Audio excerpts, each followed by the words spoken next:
The halls of the Galactic Empire were built to make visitors feel small. The ceilings stretched so high that clouds could form inside them. The walls were made of black stone that seemed to eat light. Thousands of alien species had walked through these halls over the centuries, and all of them had felt fear. But did not feel fear. He walked slowly, his simple black suit looking strange among all the gold and silver decorations around him. His shoes made soft sounds on the polished floor. Two massive guards walked beside him. They were from a species called the, standing 3 meters tall with 4 arms and skin like gray metal. They expected the human to shake or sweat or show some sign of worry. Simply looked around like a tourist visiting a museum. The guards exchanged confused glances. They had escorted hundreds of ambassadors to the throne room before. Some had cried. Some had begged before even meeting the emperor. One species had simply fainted from terror. But this human walked like he was taking a morning stroll through a garden. The great doors of the throne room opened. The sound echoed through the entire palace like thunder. Inside, 10,000 representatives from conquered worlds sat in rows that rose up like mountains on both sides. They wore the clothes of their home planets, but all of them wore the same expression: fear, submission, acceptance of their place under the empire. At the far end of the room sat Emperor. He was ancient. His species, could live for thousands of years and had ruled for 800 of them. His body was thin and gray, wrapped in robes of deep purple. His eyes were completely black, like 2 holes in his skull. When he spoke, his voice reached every corner of the room without effort. "Bring the human forward," he commanded. Walk down the central path. He could feel 10,000 eyes on him. Some looked at him with pity, others with curiosity, a few with something that might have been hope quickly hidden. He stopped at the proper distance from the throne and gave a small bow, not deep, not shallow, just polite. Emperor studied him for a long moment. In 800 years he had seen every type of reaction: brave warriors who trembled before him, wise philosophers who lost their words, powerful leaders who became children in his presence. But he could not read this human at all. "Do you know why you have been summoned?" the emperor asked. "I assume you are going to tell me," replied. A gasp ran through the audience. No one spoke to the emperor so casually. The guards took a step forward but raised one thin hand to stop them. "Interesting," the emperor said. "Your species is young. You have only been in space for 200 years. You have no empire, you have no great fleet. You have 1 planet and a few small colonies. And yet you stand before me without respect." "I meant no disrespect," said calmly. "In my culture we show respect through honesty, not through fear. I am being honest with you. Please continue." The emperor's black eyes narrowed slightly. "Very well. The Galactic Empire has watched your species for some time. You are aggressive. You are unpredictable. You spread faster than expected. The High Council has decided that humanity is a threat to galactic peace." He paused, letting the words sink in. "Therefore, the Galactic Empire officially declares war on Earth and all human colonies." The announcement echoed through the hall. Representatives from various worlds nodded grimly. They had seen this before. A young species grows too fast, becomes too confident, and the empire crushes them. It was how things worked. It was how things had always worked. Stood very still. The emperor watched him carefully, waiting for the reaction. Would he beg? Would he threaten? Would he try to negotiate? All of these responses were expected and prepared for. The empire had scripts for every possibility. But did something the emperor had never seen before. He laughed. It was not a nervous laugh or a crazy laugh. It was a genuine, warm laugh, like someone had just told him a good joke. The sound was so unexpected that several guards actually drew their weapons. "You find this amusing?" asked. His voice carried a dangerous edge now. "Forgive me," said, still smiling. "I do not laugh at you, Emperor. I laugh at the situation, "May I show you something?" Without waiting for permission, he reached into his jacket pocket. Every guard in the room tensed. Weapons pointed at him from all directions. But did not pull out a weapon. He pulled out a newspaper. It was printed on actual paper, which was almost unknown in the galaxy. Most species had abandoned physical media thousands of years ago. The newspaper was folded neatly, and unfolded it slowly, deliberately, making sure everyone could see. "What is that?" the Emperor demanded. "This is called a newspaper," explained. "It is a very old human tradition. We print important events on paper so people can read about them. This particular newspaper is from last week." He held it up so the Emperor could see the headline. The translation systems in the room converted the human text instantly, and the words appeared on screens throughout the hall. "Earth, SURVIVES third extinction level asteroid this century defense grid DESTROYS object before impact." "I do not understand," the Emperor said. "What does this have to do with our declaration?" Folded the newspaper carefully and put it back in his pocket. "Emperor, in the last 100 years alone, humanity has faced 3 asteroids that could have destroyed our entire planet. Each time we survived. Before that, we survived ice ages, supervolcanoes, plagues that killed half our population, and countless other disasters." He took a step forward. The guards raised their weapons higher, but he ignored them. "And that is just nature trying to kill us. We have not even started talking about what we do to ourselves." The Emperor leaned forward slightly on his throne.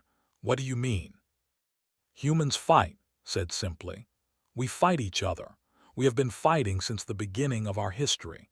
We invented new ways to kill each other faster than any species in the galaxy. We had weapons that could destroy cities before we even left our own planet." He smiled again, but this time there was something else in the smile, something old and dark.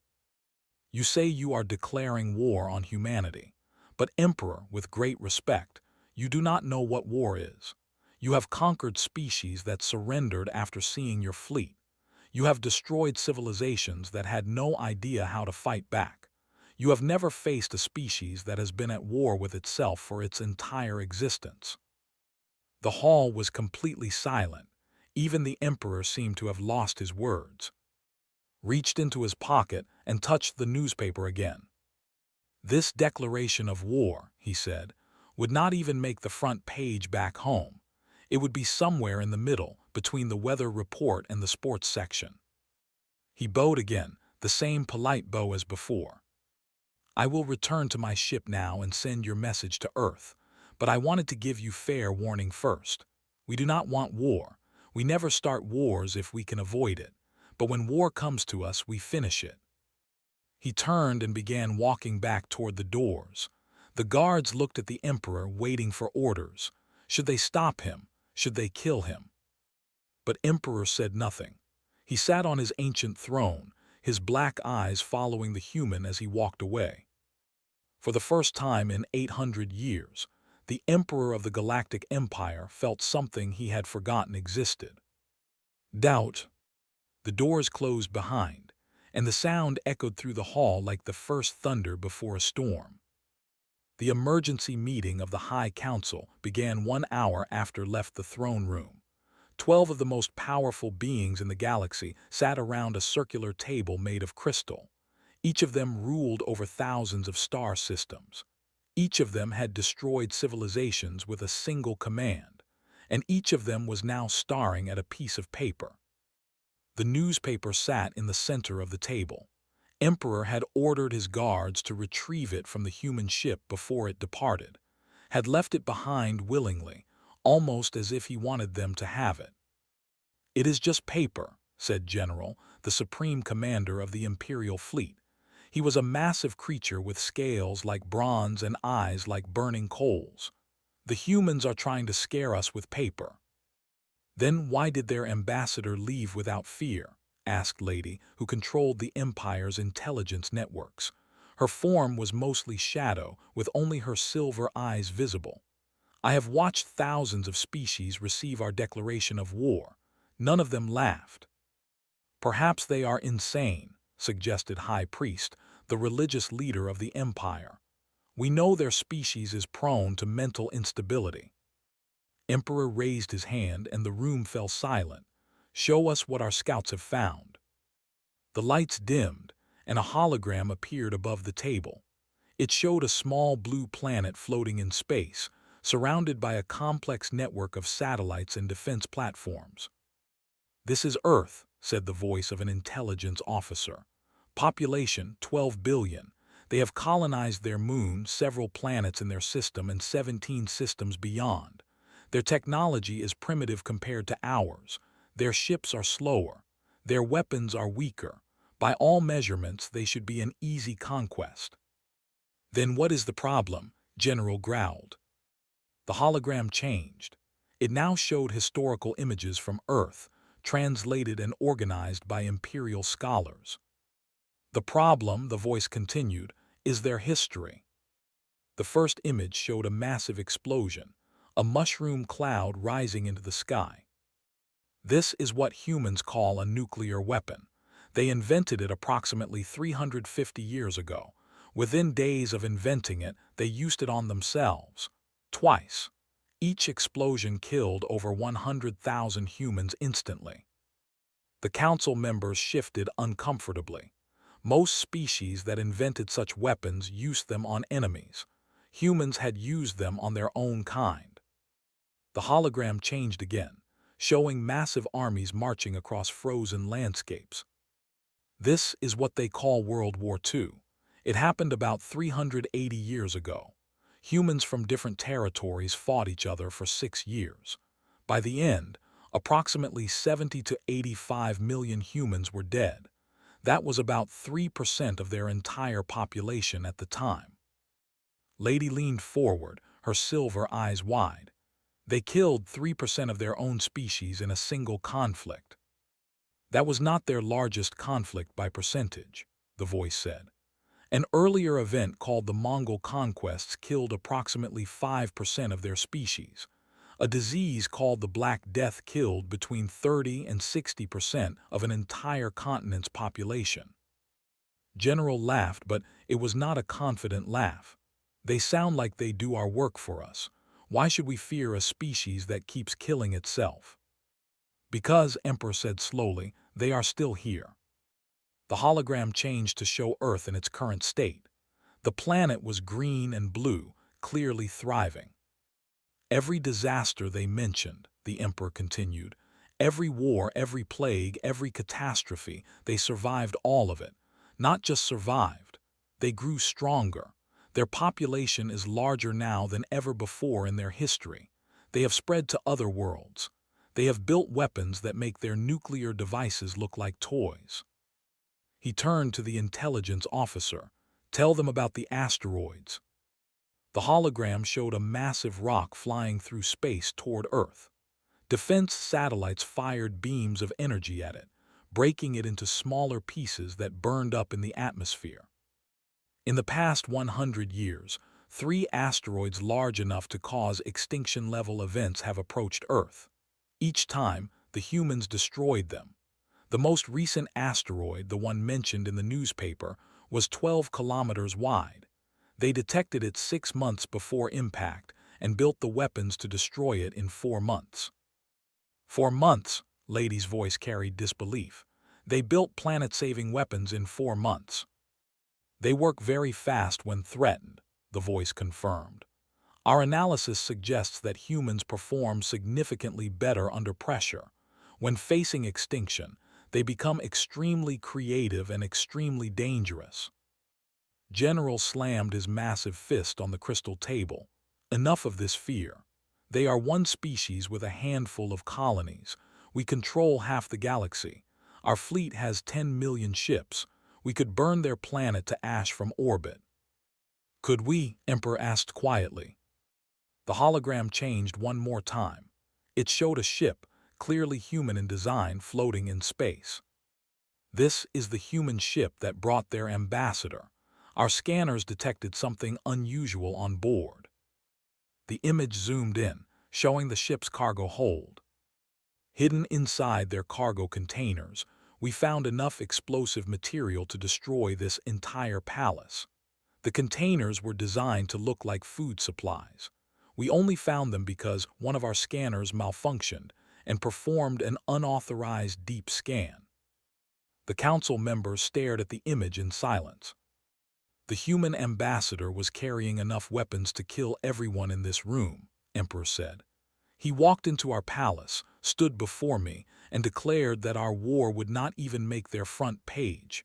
And the entire time, he had the power to destroy us all. Why did he not use it? High Priest asked. That is what concerns me. The Emperor stood from his seat, a rare action that showed his agitation.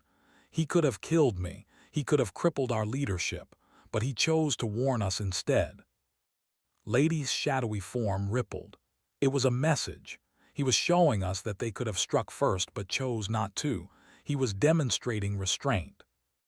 Or arrogance, General insisted. He thought he could scare us into backing down. And did it work? Emperor asked. No one answered. The Emperor walked to the window that overlooked the capital city. Billions of beings lived under his protection. Countless species had pledged loyalty to the Empire.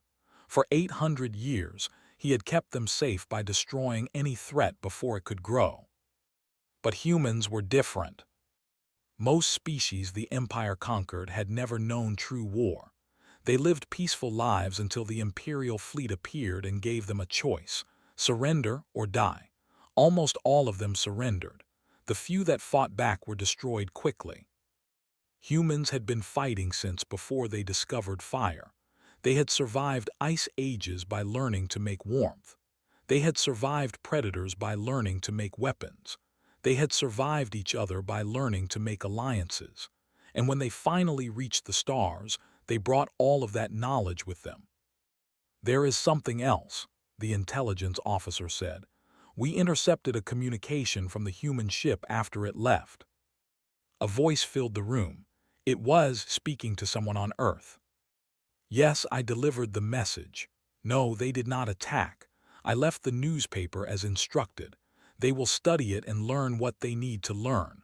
Also, tell to prepare the historical files. The Emperor will want more information soon. Emperor turned back to the council. Who is?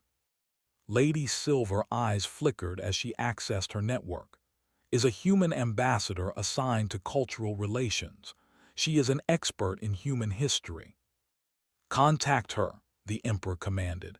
If we are to fight these creatures, we must understand them first. We must know everything about their wars, their weapons, and their way of thinking. You still intend to proceed with the war? General asked, surprised. Emperor sat back on his throne, his ancient face unreadable. I intend to gather information. The human showed us a newspaper about asteroids. He wanted us to know that they face death regularly and survive. But there is more to their history. I want to see all of it. He looked at the newspaper, still sitting on the crystal table. And I want to understand why a species that has suffered so much still has the courage to laugh. The meeting ended, but the questions remained. And somewhere in the vastness of space, a small human ship flew toward Earth, carrying news that would change history. Sat in his cabin looking at the stars through his window. His assistant, a young woman named, brought him a cup of tea. Do you think it worked? She asked. It is only the beginning, he replied. They will ask for more information. They will study our history. And when they see what we have done to ourselves and still survived, they will understand. Understand what? Sipped his tea and smiled. That the universe has been trying to kill humanity since the day we were born, and we are still here. What chance does one empire have against a species that has already defeated extinction itself? Nodded and left him alone with his thoughts. Outside the window, the stars burned cold and bright, indifferent to the fates of empires and species. But humanity had never cared about what the universe thought. They were survivors, and they were just getting started. The hologram flickered to life in the center of the council chamber.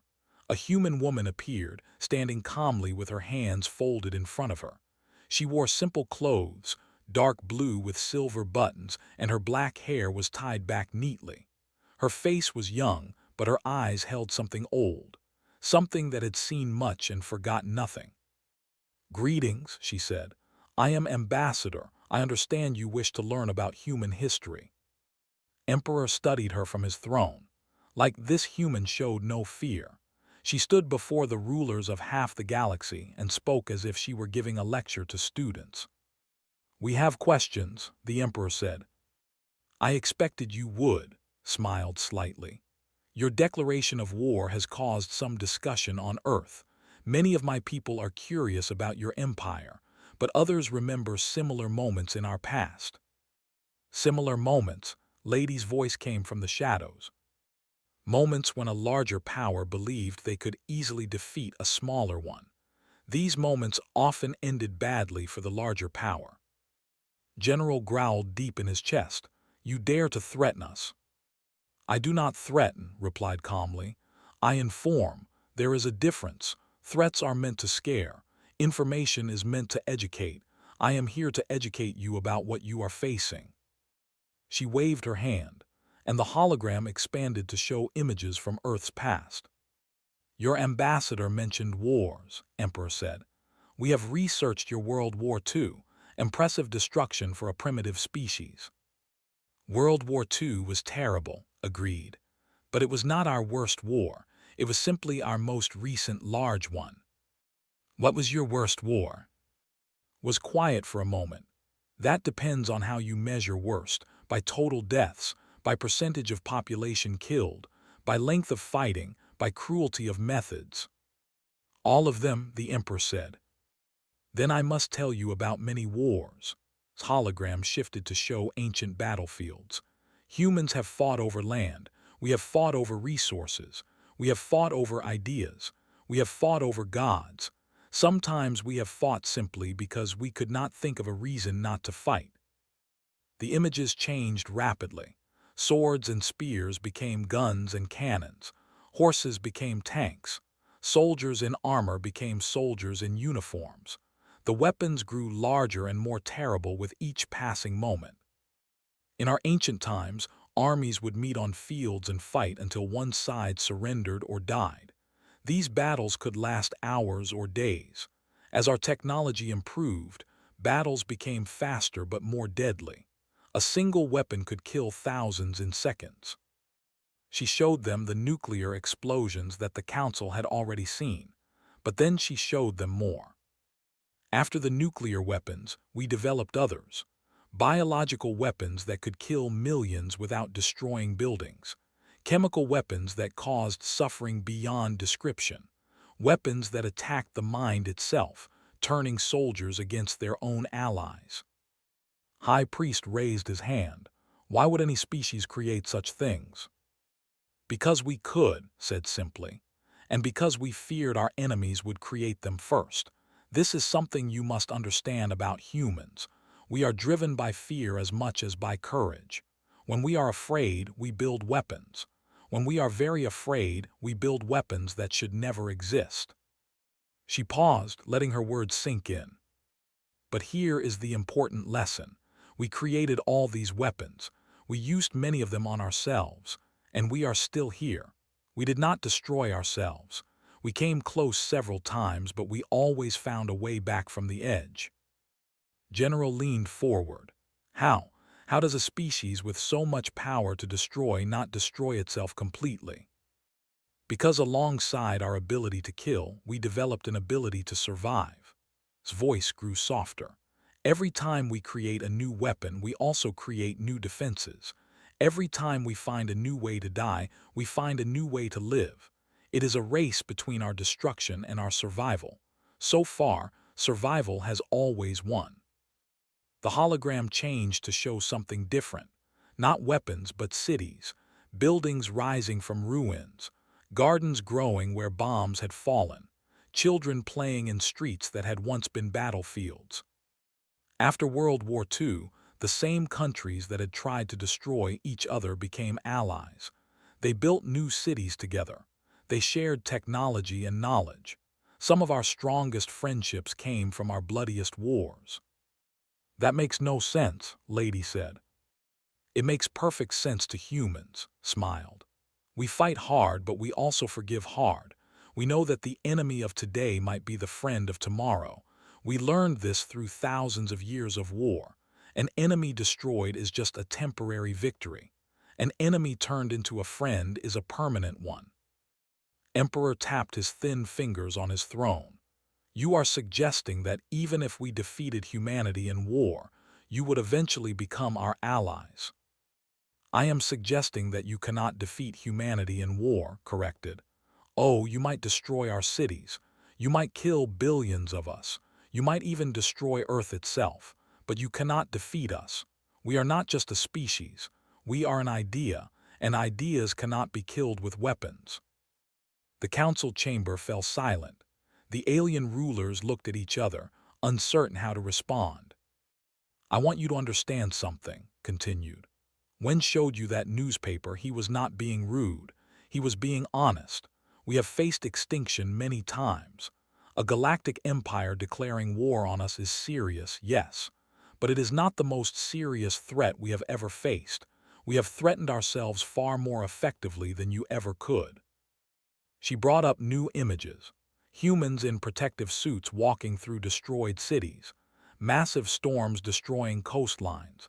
Diseases spreading across continents. We have poisoned our own air and water. We have changed our own climate. We have created diseases in laboratories that could kill us all, and still we survive. Still we grow. Still we reach for the stars. Why? Emperor asked. Why do you keep going? Any other species would have given up long ago. Smile faded, replaced by something harder, something older. Because giving up is not in our nature. It is not in our blood. We are the children of survivors. Every human alive today carries the genes of ancestors who refused to die, who fought through ice ages and plagues and wars and famines, who watched their families die and still kept going, who buried their loved ones and then planted gardens over the graves. She stepped closer to the hologram's edge, as if trying to reach through to the council chamber. You want to know why we are not afraid of your empire? Because fear is a tool we use. It keeps us sharp. It makes us strong. We have learned to take our fear and turn it into action. When you threaten us, you do not weaken us. You wake us up. You remind us of who we are. General stood from his seat, his massive form casting shadows across the room. Enough words. We have the largest fleet in the galaxy. We have weapons that can crack planets. We have conquered thousands of species. Your history means nothing against our power. Does it? Tilted her head. Then why am I here? If you were confident in your victory, you would already be attacking. Instead, you are listening to a lecture about human history. You are trying to understand us before you fight us. That is wise. That is also fear. The general's scales rippled with anger, but he did not respond. I have one more thing to show you, said. Something that might help you make your decision. The hologram changed one final time. It showed a human soldier standing alone on a hill. He was wounded, bleeding from several cuts. His weapon was almost out of ammunition. Behind him was a small village filled with civilians. In front of him was an entire army. This is from our history, one soldier against thousands. He was protecting refugees trying to escape a war zone. Everyone told him to retreat. Everyone told him he would die. Do you know what he said? The council waited. He said they will have to kill me first. And then he fought. He held that hill for 6 hours. He killed many enemies and was wounded many times. When reinforcements finally arrived, he was still fighting, still standing, still refusing to die. His voice grew quiet but strong. That is what you are facing, Emperor. Not a species that can be conquered. Not a civilization that will surrender. But 12 billion humans who will each stand on their own hill and fight until they cannot stand anymore. And when one falls, another will take their place. She bowed her head slightly. I hope you will consider this information carefully. We do not want war, we truly do not. But if war comes, we will not be the ones who regret it. The hologram flickered and disappeared, leaving the council alone with their thoughts. Emperor sat motionless on his throne for a long time. Outside the palace windows, the Empire's fleet orbited silently, millions of ships waiting for orders. And somewhere far away, a small blue planet continued to spin, its 12 billion inhabitants going about their daily lives, unaware that their fate was being decided by beings who were only now beginning to understand what they had threatened. Intelligence officer was not supposed to be in the council chamber. He was a junior officer in the Human Analysis Division, a department that had only existed for 3 weeks. But when his superiors saw what he had found, they sent him directly to the Emperor. He stood nervously before the council, holding a data tablet in his trembling hands. The most powerful beings in the galaxy were staring at him, and he was just 28 years old. On Earth, he would have been considered young. Here, among species that lived for centuries, he was barely a child. "Speak," Emperor commanded. Cleared his throat. "Your Highness, I was assigned to analyze human military capabilities. I accessed their public archives, their historical records, and some files that they did not properly protect." "You hacked their systems," Lady sounded impressed. "It was not difficult. Humans are surprisingly open with their information. They have something called the Internet where most of their knowledge is stored. Much of their military history is freely available. They seem almost proud of it." He connected his tablet to the holographic display system. The air above the council table filled with images. "I want to show you what I found, but I must warn you, some of these images are disturbing." General laughed. "We have conquered thousands of worlds. Nothing can disturb us." Looked at him sadly. "With respect, General, you have never seen anything like this." He activated the first file. The hologram showed a field, but it was not an ordinary field. It was a field covered with human bodies, thousands of them, tens of thousands. They stretched to the horizon in every direction. "This is from a human conflict called World War I, explained. "In a single day during something called the Battle of the Somme, humans lost over 57,000 soldiers, not over the course of the battle. In one day, 20,000 of them died." The council members shifted uncomfortably. Those numbers were significant even by galactic standards. "But that is not what concerns me," continued. "What concerns me is what happened next." The hologram changed to show soldiers climbing out of trenches, running toward enemy lines through explosions and gunfire. They kept fighting. The battle lasted for months. Over 1 million humans were killed or wounded, and neither side gave up. Neither side surrendered. They simply kept sending more soldiers to replace the ones who died. High Priest raised his hand. Surely their leaders would have stopped such waste. Their leaders were the ones ordering it. His voice was flat. Human generals sent millions of their own people to die for small pieces of land. Sometimes they would fight for months to gain a few kilometers. Then the enemy would take it back and they would fight again. He changed the display to show new images. Tanks rolling across deserts, planes dropping bombs on cities, ships burning in harbors. This pattern repeats throughout their history. When humans fight, they do not stop until one side is completely broken. They call it total war. Everything becomes a weapon. Every person becomes a soldier. They will destroy their own cities rather than let enemies capture them. General stood up, his bronze scales catching the light. "Their tactics are primitive. We have fought many species that showed similar determination." "Have you?" Pulled up more files. "Have you fought a species that invented warfare in space before they even left their own planet?"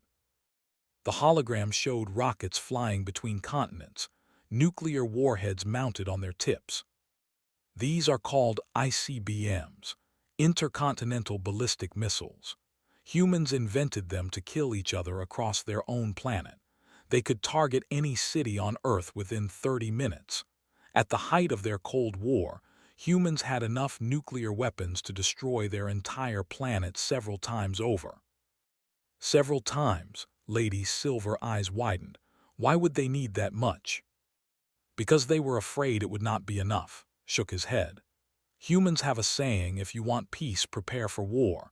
They prepare for war constantly. Even now, even in what they call peacetime, they are building weapons, improving weapons, inventing new ways to kill. He showed them factories producing ships and fighters, training centers where human soldiers practiced combat techniques, research facilities where scientists worked on projects with names that translated to things like Project Shield and Operation Thunderstrike. Their military budget is enormous. They spend more on weapons than most species spend on their entire civilization. And here is what concerns me most. The hologram changed to show a list of numbers.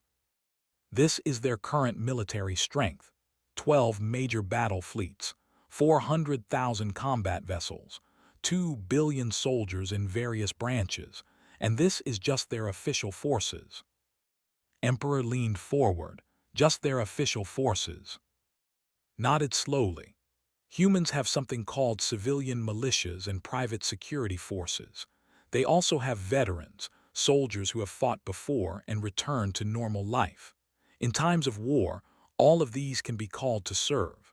When I calculated the total number of humans with combat training who could be mobilized in an emergency, I got a number that I thought must be wrong. What number? Swallowed. 4 billion. 1/3 of their entire population has received some form of combat training or could be quickly trained to fight. The council chamber fell silent.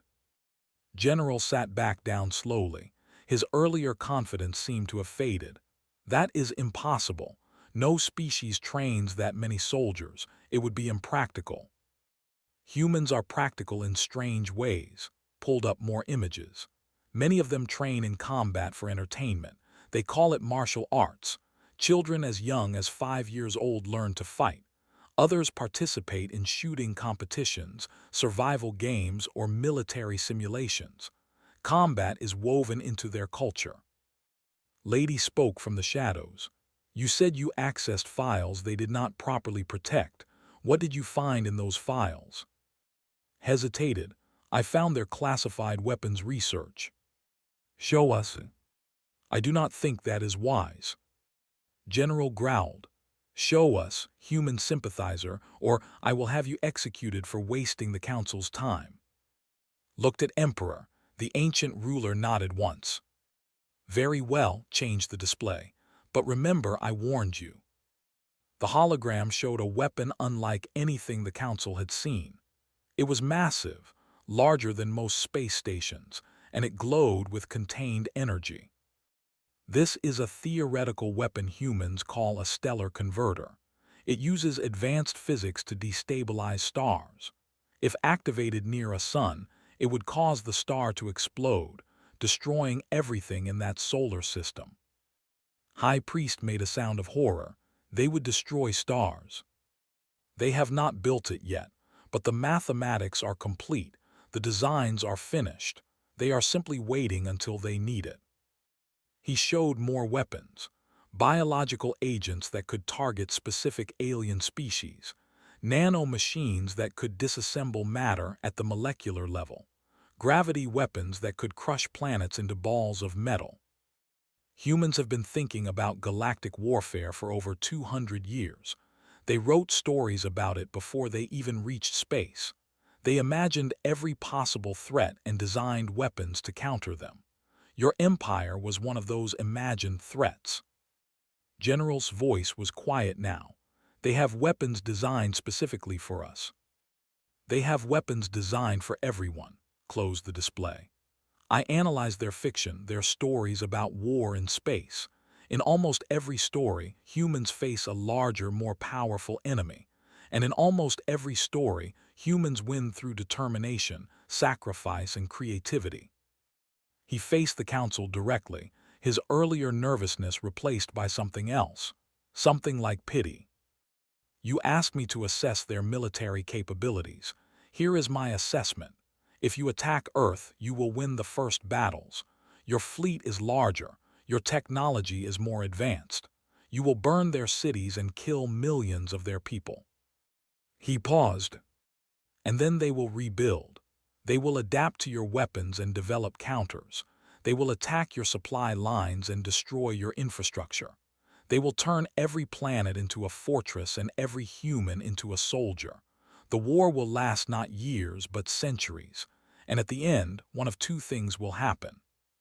What two things? Emperor asked.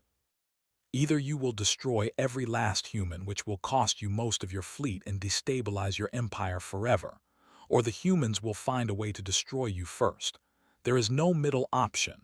There is no scenario where you conquer humanity and rule over them peacefully. They will never stop fighting.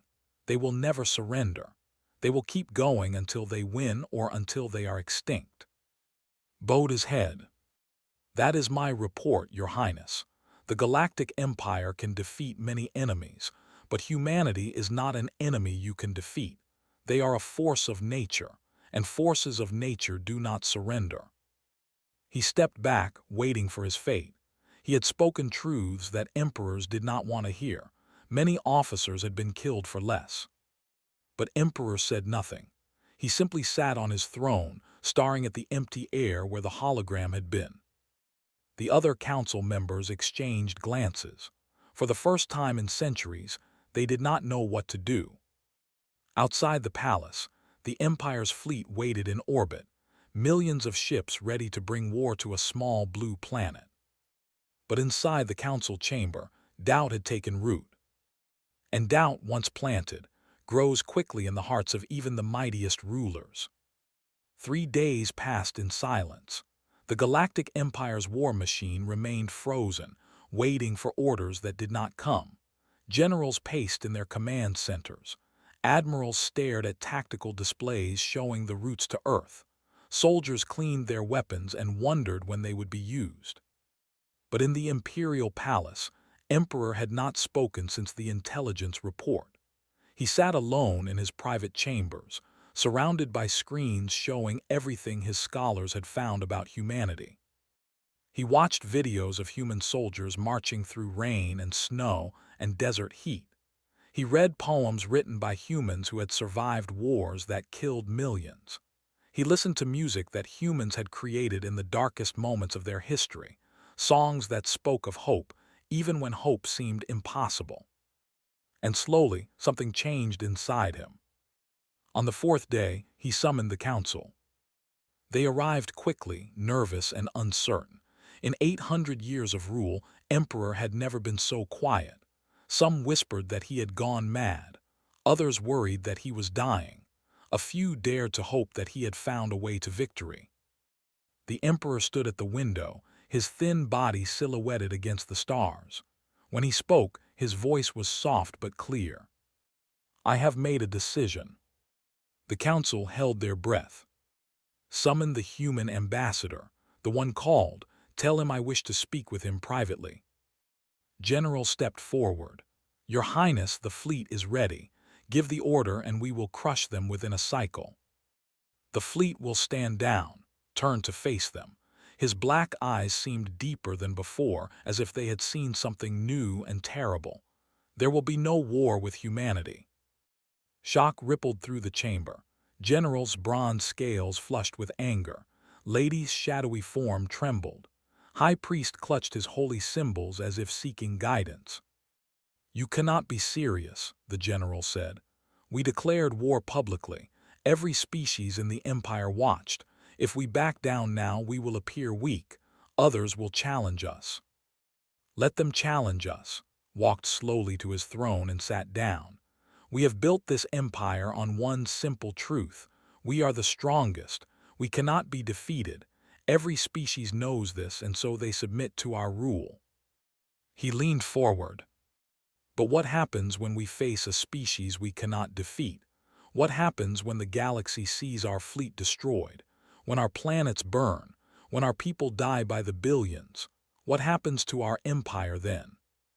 The council had no answer. The humans taught me something these past few days, the emperor continued. They taught me that strength is not just about power. It is about knowing when to use that power and when to hold it back. A species that fights every battle will eventually lose one, and sometimes one loss is all it takes to fall. He gestured, and a hologram appeared. It showed the human ship approaching the palace, the same ship that had carried before. The human ambassador is arriving. I will speak with him alone. The rest of you will wait. General's claws scraped against the floor. At least let us provide guards. He could be armed. He was armed last time, reminded him. He could have killed us all. He chose not to. I believe he will make the same choice today.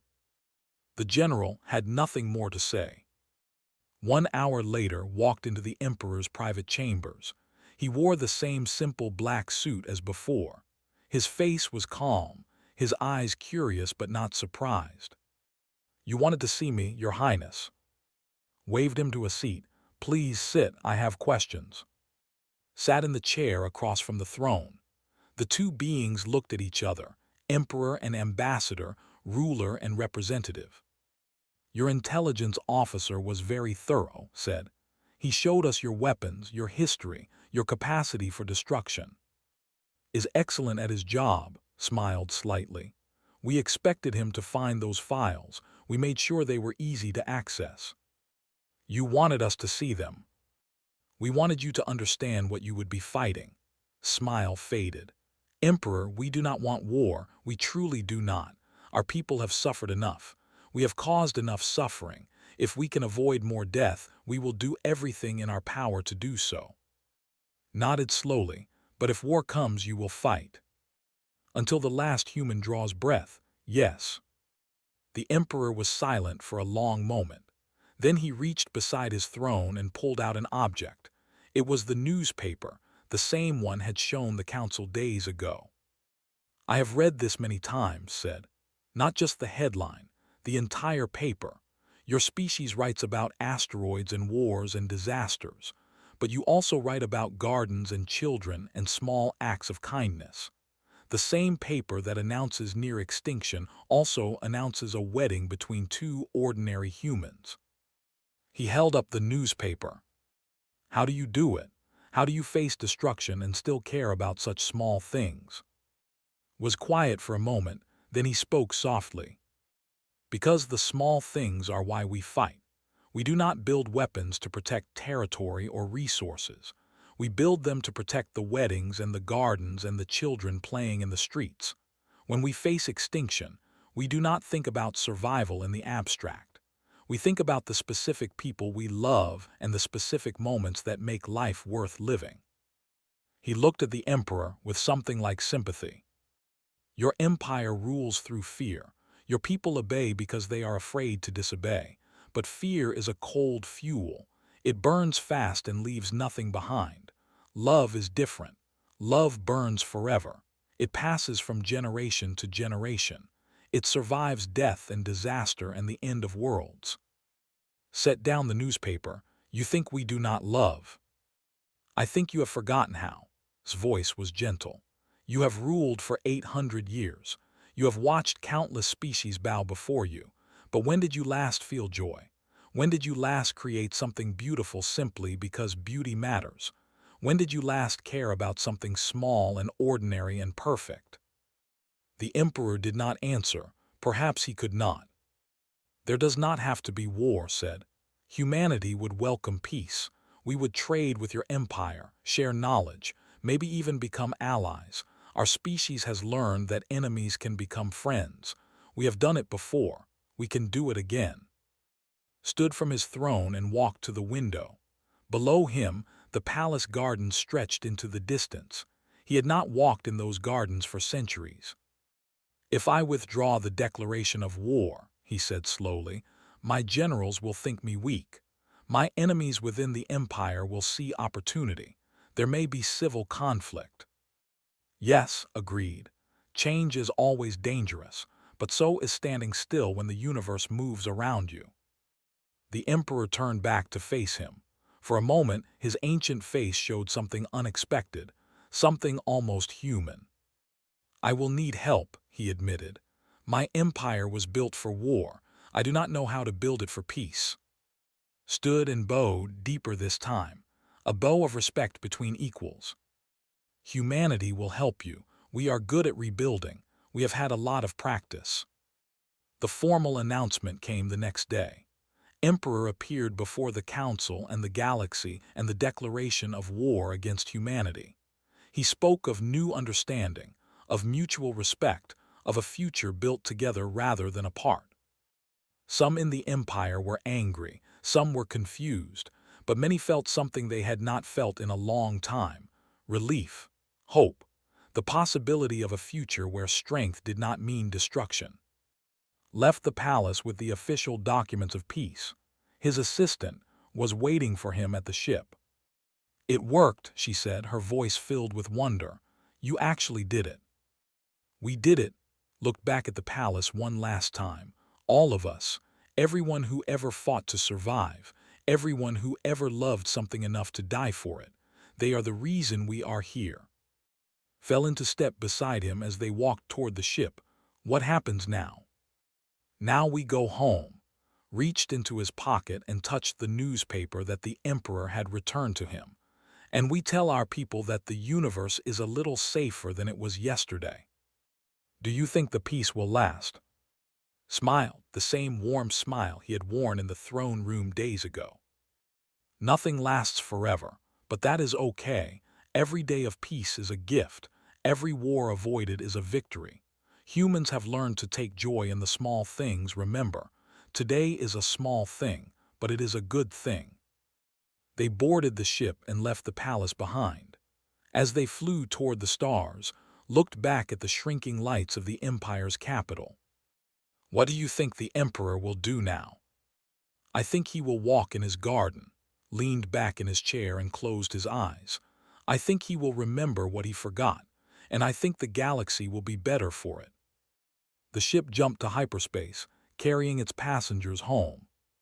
Behind them, in a palace built to inspire fear, an ancient emperor stood alone among flowers he had not seen in centuries. He reached down and touched a petal, soft and fragile and alive. And for the first time in 800 years, he smiled. The war that never happened became the greatest victory humanity ever achieved, not through weapons or threats, but through something far more powerful. Through the simple courage to show another species what it means to be human, and to remind them that even the mightiest empires are made of beings who once knew how to hope.